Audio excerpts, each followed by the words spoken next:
Welcome to Not Milk Never Milk. Subscribe if you're lactose intolerant. In this video, I will explain how to set up Xpadder. First, you'll need to download the Xpadder software from a reliable source. Once downloaded, extract all the files into a folder you can easily access. Before launching the application, make sure your game controller is properly connected to your computer. Then, launch Xpadder, preferably as an administrator, to ensure it has the necessary permissions to function correctly. This initial step is crucial for a smooth setup process. Now that Xpadder is running, let's configure your controller.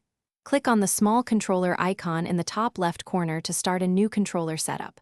The software will guide you through detecting your controller's buttons, D-pad, and analog sticks.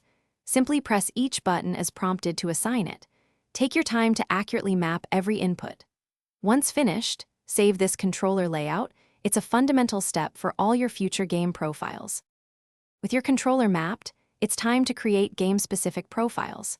Click the plus icon next to the profile list to add a new one. Here, you'll assign keyboard keys or mouse actions to your controller buttons. For example, you can map the W key to your left analog stick for movement. Explore advanced settings like dead zones for analog sticks or turbo functions for rapid button presses. Remember to save each game profile after configuring it, giving it a clear name.